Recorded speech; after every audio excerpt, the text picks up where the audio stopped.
This is Jerry. So yeah, I'm going to just quickly explain. I'll just use this for example on this turbo, but yeah, you guys can then see. Let me just move this thing. I'll put it there, and then yeah, let me just add something quickly there. Okay, so yeah, basically this is the efficiency island, okay, that I want to talk about. I'm not too much worried about this area for the way the turbine will work. I'm more going to focus on this section here. Okay, so now what I need to explain to you guys just quickly. So let's say the atmospheric pressure is 14.5. if you check here at the bottom, okay, that's your, let's say, the atmospheric. Mostly that's at the coast side. Here where we are, it's low, about 13.3, 13.1, depends on the heat. But okay, let's say they are boosting 1.5 bar, so times 1.5 is that 2175 psi. That's normally then what they will set the boost to. Maybe 22 for argument's sake. Let's make it 22. Let's say they've set it to 22. Okay, so now to understand what's happening on this efficiency island, where you will run your boost. So 22 plus 14.5 is your atmospheric, divided by 14.5 for your atmospheric again. That gives you 2.5. Now if you look at the efficiency island, 2.5, so it will run there at the 2.5. But now look at here's your most effective efficiency island, 77%. So already on 2.5 you are out of it, so you are about 174%. So from 76 you are already in the 74%, a little bit out of the 75%. Okay, so already you are way out of. Look, you will normally run from here and it will come through here quickly, and do that. Now out of the here you will find your best turbo boost that you will feel. Then it's become weaker, more heat, and the turbo is turning faster and faster. Okay, so you want to be in the 77 area up here. That's where you want to be. But now pure logic, if you go down you will see it's only at 16. Okay, this is just an example, but if you're in the best efficiency, you will only be on 16 pounds per minute. Okay, you see that. So well, no, a little bit more. You should be around about 17.5, I would say, close to 18. But you can reach it even on that bar. You should be able to reach around about here. So you should be able to reach about 20 pounds per minute. Okay, even though you're out, but it's more heat there. Heat is not your friend actually, but yeah, you should be close to there. You should be able to reach 20 pounds per minute. That's now on a 3852. That's basically what's in the Leonard's Bucky, this kind of wheel. But this is not one with extended tips. Okay, so yeah, so that's what you want to be actually in this area. So when you well, this is on the gated wheel. Okay, so without extended tip, depends on the cuts of the blade and all kind of things like that. This is stands on just a 6 blade, not a 6+6.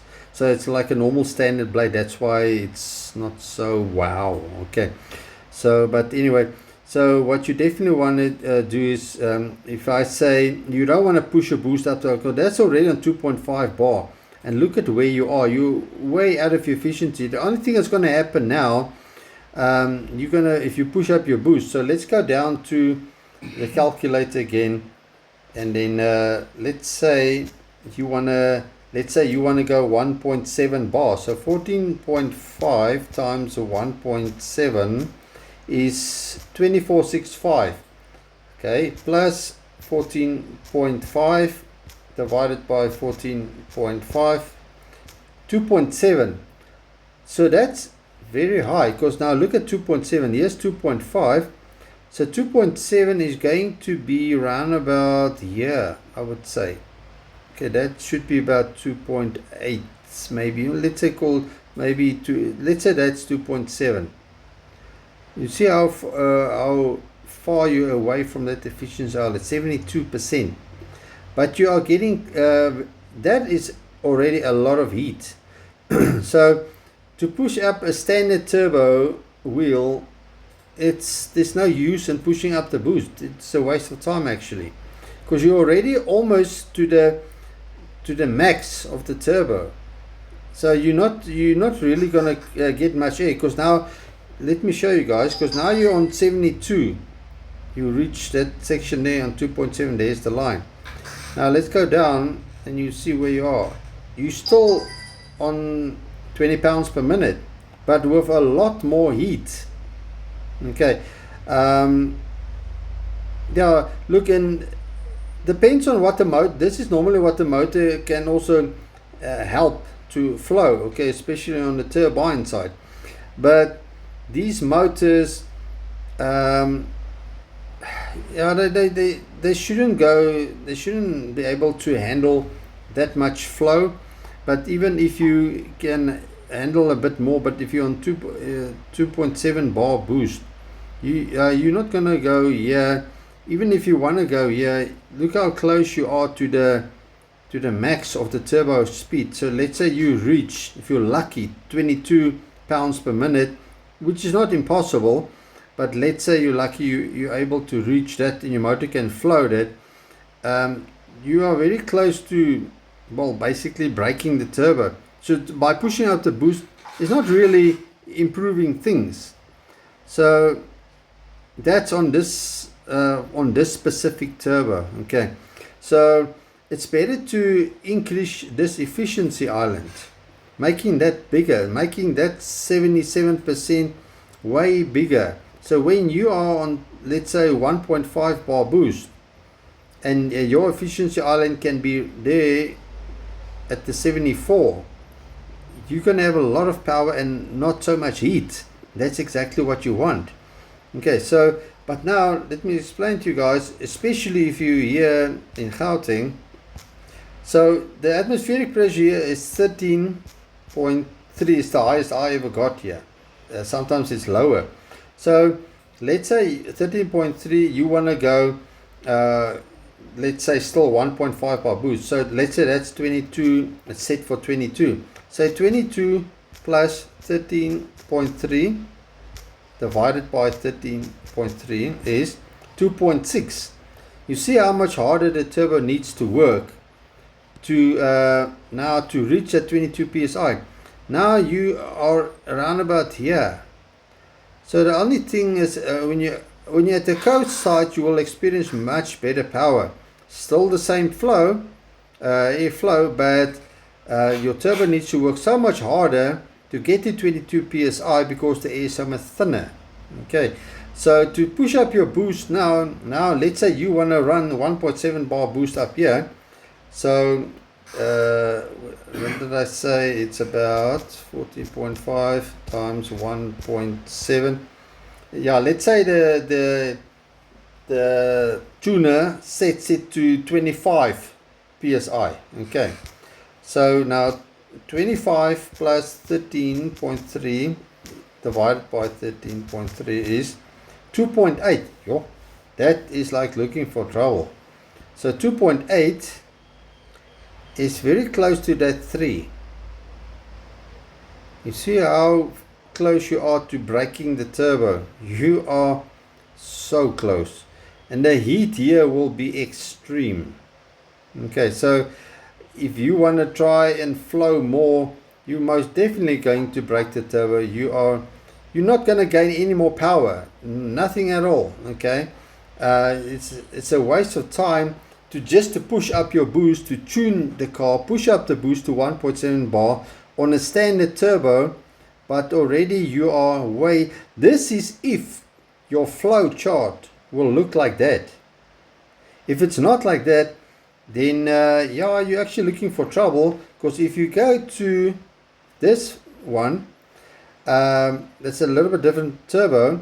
But if you look at the flow chart, and if you go on the same thing, 3, you will see if you must run 2.8 close to 3. You are lucky if you're not going to break the turbo in the next few minutes or whatever. Okay, any mistake and that turbo is gone. Okay, that's why I said we don't know exactly what is the flow chart on these Chinese turbos. Okay, so that's too high. But if you must be on 2.5, on this is on the turbo chart, 2.5 on 1.5 bar turbo boost, you are perfectly safe and fine. Especially like on this turbo that's a lot bigger, so you can be basically in the efficiency island, and then you can have a good flow and not much heat here, and the turbo's idling. So to push up your boost, it's stupid, to be honest with you. Rather push up your airflow first, and then depends on your efficiency island. So then you can decide if it's necessary to push up the boost. To push it up a little bit, you must also keep in mind what is your atmospheric, where are you, before you just push up things. It's not a very good idea just to go crazy and push up boost. So that's why I say to be on 1.5 bar boost 22, it's much safer. Plus 13 point, let's say 1, I've seen that, divided by 13.1, it's already 2.6. So it's already high enough. That kind of boost depends on where you are. So the higher your atmospheric are, I've seen in Cape size, I've seen up to 15.2 atmospheric. So if I must be on 22 normal boost pressure plus let's say 15.2 atmospheric, because it's nice and cold in Cape Town, divided by 15.2, I'm on 2.4. So now this is why your car performs much better at the coast side, because now you're on 2.4, so you run about there. See how closer you are getting to your efficiency island. That's why you got a lot more power. You feel it so much better at the coast side, and then here you can reach a little bit more than well, still your 20, but you're going to feel it much stronger, and your turbo is not going to work as hard because your atmospheric is much bigger. That's why if I build a compound turbo setup on these 2-liter turbos, and I push, let's say, 18 pounds or 18 psi as an atmospheric from the big turbo to the small turbo, well, at least 18.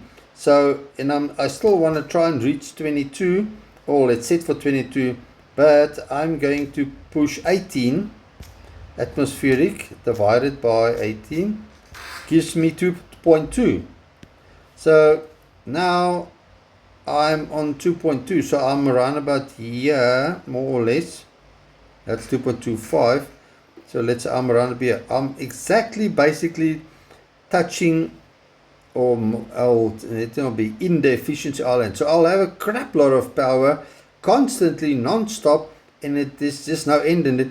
Yeah, the motor will flow more. So 10 to 1, I will go past here, which is still fun. Here the turbo will slow down, but it's not going to increase its speed. So you see these lines running like this? That's your speed that your turbo is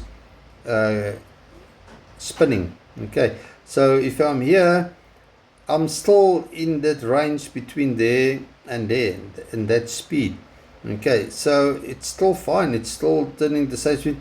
There's not a lot of flow it can give me, but still it will be a lot better, and the turbo is not running so hot, but you will have a lot more power. quicker boost, and you will have a way more consistent boost, a boost that stays stronger over that whole period, running from there all the way to there. It will stay 1.5. Okay, so that's why I say there's no need to just push up your boost, rather increase your airflow. So if I must increase the efficiency island, see how big this efficiency island is on this carrot wheel, from a 38, same exducer, but from a 38 to a 40. Look how much bigger this efficiency island is. It's way bigger. So if I must run, do the same that I did just now, and I'm on 2.2, I'm going right, I'm basically staying in the efficiency island. EGT is going to be extremely low, but you will have mental power like non-stop. So that's what I'm talking about when I'm talking about it must stay in the efficiency island. And you don't want to, you want to rather increase your flow here in your efficiency island, and then and the bigger the efficiency island can be, especially more this way, the better it will be, and the more airflow you will get. And that's what when I increase my inducer and keep my same exducer, I'm increasing this section, let it bend more this way. So that's what I'm doing with the turbos that I'm fitting, and that's why you have so much more power, like on Isaac's bucket, from a 36 from a 35.4 to a 36.4, just a 1 mil bigger. It's increasing this middle section, and that's why it's so much better. So the airflow that he will get will be easily, he should be able to get a constant 18 pounds per minute. So this bottom section is your pounds per minute. So of course it's not the same as this one, but he will be more, his efficiency island will reshape more like this, and allow it to be more in the efficiency. If you stay on the same boost, you will have a lot, the most air here, and the more you go out, your air is getting weaker and weaker and weaker, and you're just getting more heat. So here's the best airflow. So if I'm increasing that section here by increasing the inducer, making that bigger and making it bigger this way. So that's what's important for me. That's what I'm talking about when I'm talking about the efficiency island. And don't just go extra boost. Yeah, by adding boost is not making things better whatsoever. Okay, by adding fuel, it's got nothing to do with this efficiency island at all. It's not going to affect anything here, nothing. Okay, not at all. But that's why I say, rather I set the turbo right, I make this efficiency island more, or let the turbo, especially on the turbine side, run quicker in this efficiency island and stay close to this efficiency island as possible. When I increase the turbo wheel, I'm making this efficiency island much bigger and let it go more to this to the pounds per minute. So if you look at the efficiency island here on about 2. Yeah, maybe almost 2.25, it's more like 2.2. It ends and it goes down, and it's about, on this specific wheel, it's about 16.5, maybe 17 pounds per minute on its max. Okay, that's on this wheel. Okay, this is a Garrett wheel. This is just a 6-blade wheel. The one that I put in is a 12 blade, so it's a 6 plus 6, so it's much better. Even the one on the original one is a 6 plus 6.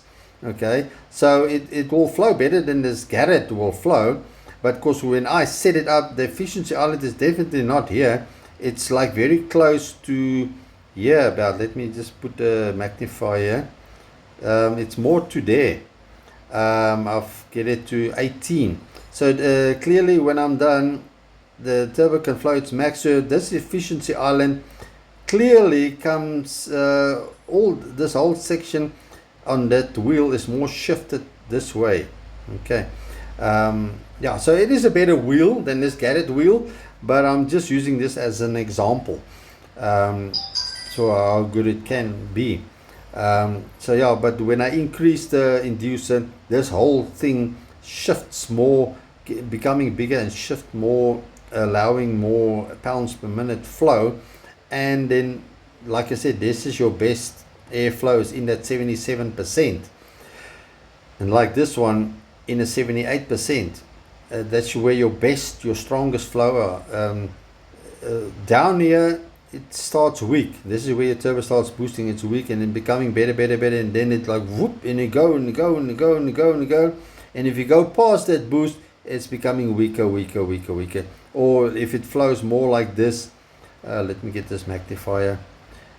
If it so it goes, if you look at that little bubble thing here, and then your flow goes up and it goes, this is weak, becomes stronger, and then it's inefficient, and then you get that throw back in the seat like crazy, and it will last, and you'll reach your boost of 2.5 around about there, and then it starts going down again. Okay, so that's why you want to be in that 78%. And I'm increasing that 78% on this chart, for example. I'm increasing that. I'm trying to get it a little bit more bigger this way also. So it starts, that's why I'm not making my exducer so big, so it can, the turbine section is not battling to spool up the wheel because it's not that heavy. So this section even becomes bigger. So you will reach it much quicker into boost, and it will stay longer. And you'll get more flow because this whole 78% becomes bigger this way. So that's why I'm saying increase your air flow, not your boost. Increase your air flow, create stability, and then yeah, it's more constant in the efficiency. It gets there much quicker. There's nothing interfering it. So yeah, okay, I hope what I said makes sense. If you guys got some questions, just put it in the comments there. Thanks.